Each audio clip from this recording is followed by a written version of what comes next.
3 days before Christmas, my girlfriend came home and confidently told me, "My male best friend just went through a breakup.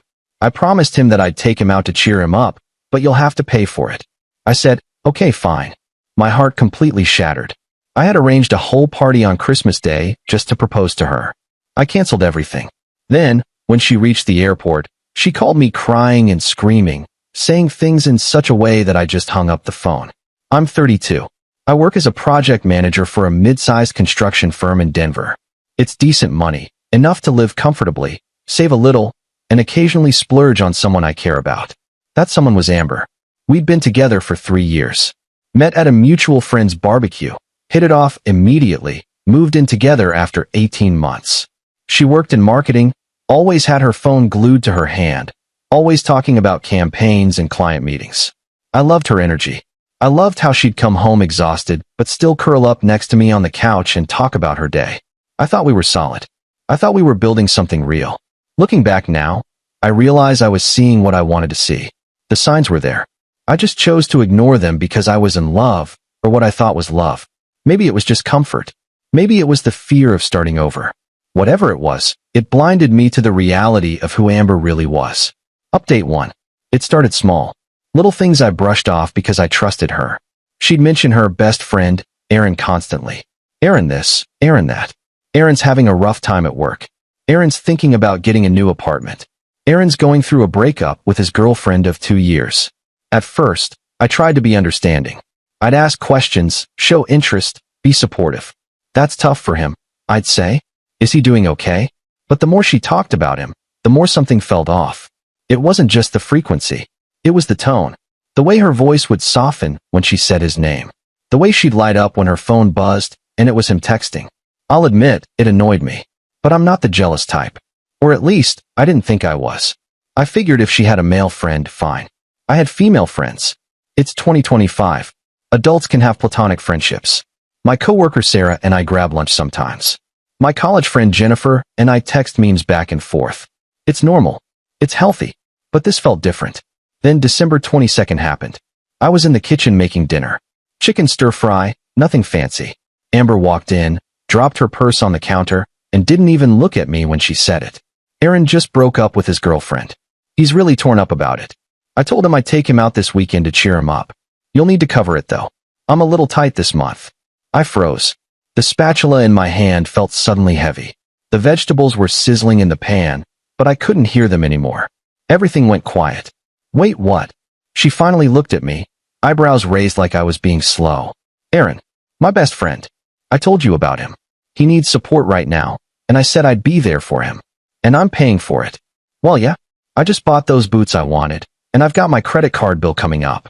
Plus, I need to get my nails done before Christmas. You don't mind, right? The boots. $300 designer boots she'd bought last week without asking. The nails she got done every 2 weeks like clockwork. And now she wanted me to fund her night out with another man. I stared at her. This woman I'd been planning to propose to in 3 days. This woman I'd spent the last 2 months coordinating with friends and family to throw a surprise Christmas Day party for. I'd rented a small event space at a nice restaurant downtown. I'd hired a photographer to capture the moment. I'd bought a ring that cost me 2 months' salary, a princess-cut diamond, her favorite, set in white gold. And she was asking me to bankroll her night out with another guy. Like it was the most natural thing in the world. How much are we talking? I asked, trying to keep my voice steady. I don't know. Dinner, drinks, maybe a movie or bowling. He really needs to get his mind off things. Probably like $200-300? You're good for it, right, babe? $200 or $300. To cheer up a guy I'd never even met. A guy she talked about more than she talked about me lately. Sure, I said. Fine. She smiled, kissed me on the cheek like I was a good little ATM, grabbed a sparkling water from the fridge, and headed to the bedroom. You're the best. I knew you'd understand. Oh, and can you Venmo me the money tonight? I want to make sure I have it ready. I stood there stirring vegetables that were starting to burn, feeling something crack inside my chest. The smell of charred food filled the kitchen. I turned off the burner and just stood there, gripping the counter, trying to breathe. Update 2. That night, I couldn't sleep. Amber was out cold next to me, snoring lightly, completely unbothered. Meanwhile, I was staring at the ceiling, my mind racing. I grabbed my phone and did what I probably shouldn't have done. I looked up Aaron on her social media. It wasn't hard to find him. He was tagged in half her photos from the last 6 months. Group shots, sure, but also just the two of them. Coffee dates at that trendy place downtown. Hiking trips to Red Rocks. A concert I didn't even know she'd gone to. Some indie band she'd told me she was going to see with work friends. In every single photo, his arm was around her. In every single photo, they looked a little too comfortable. A little too close. And the comments, her friends commenting with fire emojis and cute. And you too. I felt sick. I scrolled further back. September. August. July. He'd been in her life for at least 8 months, maybe longer. How had I not noticed? How had I been so blind? I checked her tag photos. There was one from Halloween. She'd told me she wasn't feeling well and stayed home that night. But there she was, dressed as a devil in a tight red dress. Aaron next to her dressed as an angel. The irony wasn't lost on me. I set my phone down and just breathed. In and out. In and out. The next morning, December 23rd, I called my buddy Vincent. He's known me since college, knew about the proposal, helped me pick out the ring. We'd spent hours at the jewelry store together while he gave me advice on cuts and clarity and all that stuff I knew nothing about. Vin, I need to talk. Dude, isn't the party in 2 days? You nervous? Don't be nervous, man. She's gonna say yes. I know it. I'm canceling it. Silence. Long, heavy silence. What? I told him everything. The Aaron situation. The photos. The casual way she'd asked me to fund their night out. The Halloween photos. The lies. Vincent listened without interrupting, which is rare for him. He's usually the type to jump in with jokes or advice, but this time he just let me talk. When I finished, he let out a long breath. Man, I'm sorry. That's messed up. But yeah, cancel it. You can't propose to someone who's treating you like an ATM for another dude. You deserve better than that. I know. I can't believe this is happening. 3 days before Christmas. Better now than after you marry her, brother. Better now than after kids. You're dodging a nuke, not just a bullet. So I did. I spent December 23rd making the most depressing phone calls of my life. Canceled the venue. They were surprisingly understanding. Said they'd refund half since it was such short notice. Canceled the photographer. She was less understanding, kept the deposit. Told our friends and family that the party was off. Made up some vague excuse about a scheduling conflict and last-minute work emergency. My mom was disappointed but didn't push. She said, "Whatever you need, honey. We'll do Christmas at home." My dad just said, "You'll figure it out, son. You always do." My sister was the only one who asked directly. "Did something happen with Amber?" "Yeah," I said. "But I can't talk about it right now." "Okay. I'm here when you're ready." I returned the ring that afternoon. The jeweler was sympathetic, an older guy named Phil who'd been in the business for 30 years. He looked at me with these sad, knowing eyes and said, "This happens more than you'd think, son. Better to know now." He gave me a full refund minus a restocking fee.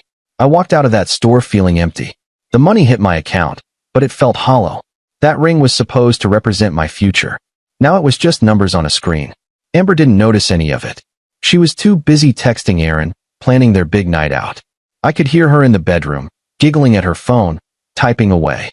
Each little laugh felt like a knife. Update 3. December 24th, Christmas Eve. I woke up to find Amber already awake, packing a small overnight bag in the bedroom. I stood in the doorway, watching her fold clothes, toss in toiletries, acting like this was completely normal. "Where are you going?" I asked, even though I already knew. "Aaron's flying out to see his family tomorrow morning, but he wanted to hang out tonight since he's so upset about the breakup.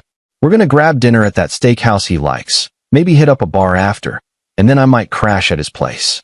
His couch is super comfortable. I've napped there before." That last sentence. "I've napped there before." She said it so casually, like it was nothing. Like she'd been going to his apartment regularly, and I just didn't know? Or wasn't supposed to care. "You're staying over?" "On Christmas Eve." "Yeah. I mean, we'll probably be out late, and I don't want to Uber across town at midnight. It's expensive and kind of sketchy. It's fine. You trust me, right?" That question. You trust me, right? The weaponization of trust. The way people use it to shut down legitimate concerns. The way it makes you feel crazy for even asking. I didn't answer. She zipped up her bag, slung it over her shoulder, and walked over to kiss me. I turned my head slightly, so she got my cheek instead of my lips. She didn't seem to notice. Or maybe she did, and just didn't care. I'll be back tomorrow afternoon, she said, already heading toward the door. We can do our Christmas thing then. Open presents, make dinner, the whole deal. I'll make it up to you, I promise. Sure. She paused at the door, turned back. Oh, did you Venmo me that money? I had. Last night. $300. Money I'd earned working overtime to save for our future. Money that was now funding whatever this was. Yeah, it's in your account. Perfect. You're seriously the best boyfriend ever. I love you. And then she left. The apartment was quiet. Impossibly quiet. I sat on the couch for a long time, staring at the Christmas tree we'd decorated together 2 weeks ago. The lights blinked in the darkness. On off. On off. I'd bought her a necklace for Christmas. A delicate gold chain with a small diamond pendant. It was wrapped and under the tree. I wondered if I should return that too. Around 9 p.m., I got a text from Vincent. You holding up? Barely, I replied. Want me to come over? I'll bring beer and we can watch Die Hard or something. Nah, I'm good. Need to be alone right now. Alright, but I'm a phone call away. Merry Christmas, brother. It'll get better. I wasn't good. I ordered Chinese food, couldn't eat it, ended up tossing it after 2 bites. I tried watching TV, couldn't focus. I tried reading, couldn't concentrate. I just sat there, waiting for I don't know what. At 11 p.m., my phone rang. It was Amber. I almost didn't answer, but something made me pick up. Maybe curiosity. Maybe hope that she'd realized what she was doing and was coming home. Maybe just masochism. Hello. How could you do this to me? She was screaming. Full-on screaming. Hysterical. I pulled the phone away from my ear. Do what? You canceled my flight. You canceled my credit card. Aaron and I are stuck at the airport, and they won't let me board. They're saying the card is declined, and I look like an idiot. My brain took a second to process. What are you talking about?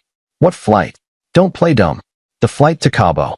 The one I booked for Aaron and me. You must have called the bank or something because my card isn't working and the resort is saying the reservation is canceled and we're just standing here with our luggage looking stupid. Cabo. A flight. A resort. Aaron. And then it all clicked. I hung up. She called back immediately. I let it ring. Then I blocked her number. Final update. Here's what I found out later, pieced together from texts and calls with mutual friends who couldn't keep their mouths shut. Amber had been planning a trip to Cabo with Aaron for weeks. Not just a night out. Not just dinner and drinks. A whole 5-day vacation. Luxury resort. Ocean view room. Couples massages. The whole romantic getaway package. She'd been using our joint credit card, one I'd added her to 8 months ago for emergencies, for groceries, for gas, to book everything. Flights, hotel, excursions, fancy dinners. She'd racked up over $4,000 in charges over the past month. Little transactions here and there that I hadn't noticed because I wasn't checking the statement closely. I trusted her. When I returned the engagement ring on December 23rd and got that refund, I called the bank to close that joint card. I didn't even think about it strategically. I just wanted to cut ties, simplify things, protect myself financially. The customer service rep asked if I wanted to remove the authorized user first or just close it entirely, and I said close it. Done. Over. The jeweler refund went into my personal account, and that joint card was dead. So when Amber tried to check in for their flight on Christmas Eve, the card declined. The airline tried to run it for their luggage fees, declined. The resort tried to confirm the reservation, declined. Everything declined. She had no backup payment method because she'd been relying on my money the whole time. Her personal card was maxed out from all her shopping. She was broke. She'd spent all her own money on boots and nails and clothes, assuming my money would carry her through this trip. Aaron, apparently, didn't have the funds either. His breakup was real, but it wasn't some tragic heartbreak. He'd been fired from his job 2 weeks earlier for being late constantly, and his girlfriend left him because he'd been lying about his finances, pretending he was doing well when really he was drowning in debt. Amber knew all of this. She knew he was broke. She knew he was a mess. And she'd planned to use my money to take him on a romantic getaway while I sat at home alone on Christmas. The story gets better, or worse, depending on how you look at it. When she called me screaming from the airport, she wasn't at Denver International. She was at a smaller regional airport an hour south, trying to be discreet. She thought if she flew out from there instead of DIA, I wouldn't find out. She'd told me she was going to his apartment across town. She'd crafted this whole lie, this whole narrative, and it was all falling apart in real time. After I hung up and blocked her, she apparently had a full meltdown in the terminal. Security got involved. One of her friends who works for TSA saw the whole thing and told her boyfriend, who told Vincent, who told me. She was crying, screaming at Aaron, blaming him, blaming me, causing a scene. They ended up leaving the airport around 1 a.m. No trip, no plan, nothing. She showed up at the apartment on December 26th. I'd changed the locks on Christmas Day. My landlord was surprisingly cool about it, given the circumstances. I'd explained the situation vaguely. Relationship over, need to secure the space, and he'd sent maintenance out immediately. No questions asked. She banged on the door for 20 minutes before giving up. I wasn't even home. I'd gone to my parents' house for Christmas, spent the day with family, tried to pretend everything was fine. My mom knew something was wrong, but didn't push. We ate ham, opened presents, watched old movies. It was nice, quiet, safe. I got a long, rambling email from Amber a week later. It was half apology, half justification, half delusion. Yes, that's three halves, because nothing about it made sense. She said Aaron was just a friend, and that I was overreacting, and that she never meant to hurt me. She said the trip was supposed to be a friendly gesture to help him through a tough time, that they'd gotten separate rooms, a lie. I checked the resort booking later through the credit card statement before I closed it. Definitely a king bed ocean view suite. She said I was controlling for closing the credit card without telling her, that I'd sabotaged her plans, that I'd humiliated her in front of Aaron. Not once did she apologize for lying. Not once did she acknowledge that using my money to fund a trip with another man was wrong. Not once did she take actual responsibility. I didn't respond. Vincent took me out for New Year's Eve. We went to this dive bar downtown, got drunk on cheap whiskey, watched the ball drop on a grainy TV above the bar. He reminded me that I'd dodged a bullet. Actually, he said I dodged a nuclear warhead. He wasn't wrong. A mutual friend told me later that Amber had been telling people I was abusive, that I'd controlled her finances, that I'd isolated her from her friends. It stung, hearing that. Knowing people might believe her. But the people who actually knew me, who knew us, they didn't buy it. They'd seen how she treated me. They'd watched it happen in real time. 2 months later, I'm doing okay. Better than okay, honestly. I threw myself into work, picked up a new project overseeing a commercial development downtown. Long hours, good pay, keeps my mind busy. I've been hitting the gym more, seeing friends more, sleeping better. I meal prep on Sundays now. I read before bed. I started seeing a therapist, just to process everything, make sure I don't carry this baggage into whatever comes next.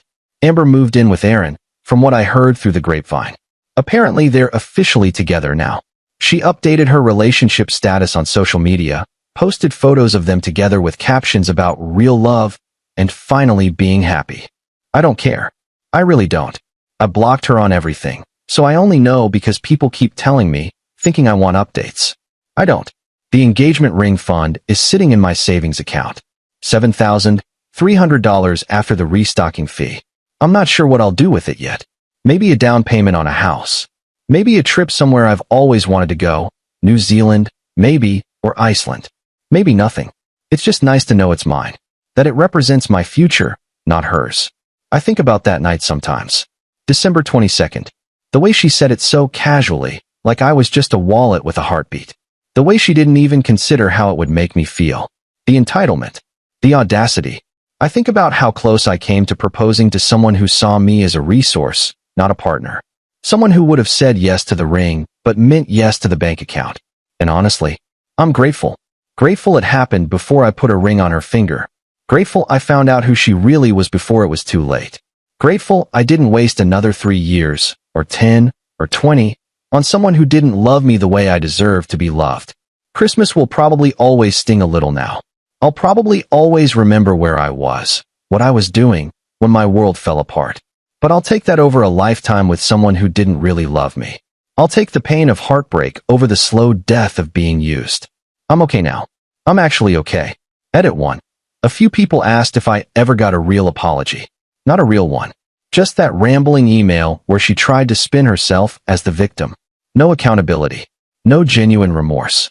Edit 2. Aaron apparently got a new job in February. Good for him, I guess. I genuinely don't care. They deserve each other. Edit 3. For anyone wondering, I'm not dating right now. Just focusing on myself for a while. Working on being the kind of person I want to be, not the kind of person someone else needs me to be. Maybe that'll change. Maybe it won't. Right now, I'm just glad I'm not paying for someone else's vacation to Mexico.